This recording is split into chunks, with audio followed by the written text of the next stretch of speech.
20 సంవత్సరాల వయసు వచ్చింది. ఎక్కడికి వెళ్ళా ఫస్ట్ ప్రైజ్ ఉంటే అందరూ పొగుడుతున్నారు. పొగడం తెలుసు మీకు, ప్రైజ్ చేస్తున్నారు. అందరూ పొగుడుతుంటే భార్యకి ఆనందం ఉంది. కానీ నాన్నగారు ఒక్కసారి కూడా భార్య గ్రేట్ పర్సన్ మీద బాగా మార్పు వస్తున్నాయి, బాగా ప్రైజ్ తెచ్చుకున్నావు, తెలివేది వాడి నువ్వు మేధావని ఒక్కరోజు నాన్న పొగట్లేదు, ప్రైజ్ చేసి పొగట్లేదు. భార్య అమ్మగారికి వెళ్ళారు. అమ్మమ్మ చూడమ్మా నాన్న ఒకసారి పొగట్లేదు, అందరూ నన్ను మెచ్చుకుంటున్నారు, నాన్న ఒకసారి మెచ్చుకోలేదంటే వాళ్ళ అమ్మని ఏమిటి మన భార్య బాధపడుతున్నారు, ఒక్కసారైనా పొగడండి అని చెప్పి మెచ్చుకోండి అంటే శివాజీ గారి వెళ్తానని అలా తీసారు. మరో 3 సంవత్సరాలు అయింది. అప్పుడు భార్య మ్యారేజ్ అయింది. మ్యారేజ్ అయిన తర్వాత ఒక ఎగ్జాంపుల్ ఒక 1,00,000 మందికి ఒక పోటీకి వెళ్తే ఆ 1,00,000 మందిలో భార్య ఫస్ట్ వచ్చారు, గోల్డ్ మెడల్ వచ్చింది. గోల్డ్ మెడల్ పట్టుకుని వస్తున్నారు.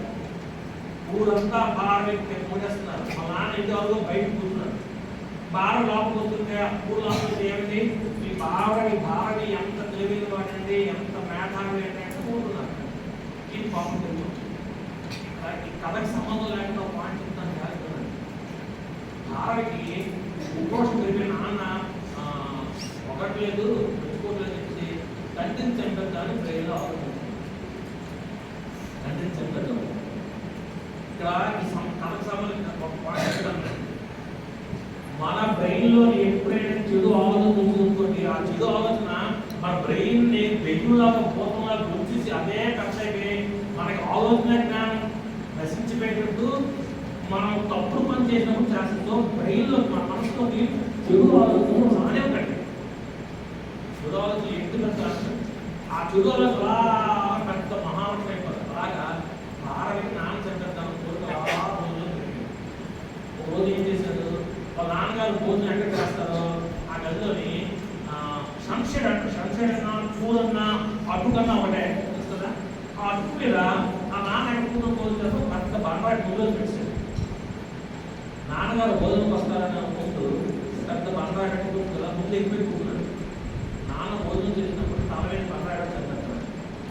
అలా అమ్మ వడ్డిస్తూ ఉంది. ఇంకా బాగా రెడీ అయిన నమ్మడానికి అలా అమ్మ ఏమిటి ఒకసారి బావని చాలా డిప్రెషన్లో బాగా బాధపడుతున్నాడు, ఒకసారి మెచ్చుకోండి పొగడండి అని భార్య వింటున్నాడు. ఏ నాన్న నోటి వస్తుంది.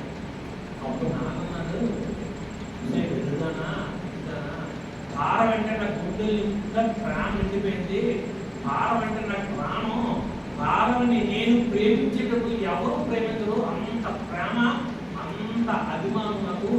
నేను కూడా అందరిలాగా పొగిడి అందరిలాగా వాడిని శబాష్ బాగా మార్పుస్తున్నాడు తెలివైన వాడని చెప్పి మెచ్చుకుంటే ఆయన తపం తిరిగిపోయి ఆలోచించుకొని వాడు ఏం చేస్తాడంటే నానంతట వాడని లేడని వివరణిపోయి చదువులోని సామర్థ్యంలో తప్పు వెళ్ళిపోతుంది, ఎందుకు వెళ్ళిపోతారు. కాబట్టి తండ్రిగా ఆయన మేధస్సు పెరగడానికి తెలుగు పెరగడానికి ధర్మం లేకుండా ఉందంటే ఆయనకు తప్పు వేస్తున్నాను చెప్పి తండ్రి చెప్పాడు.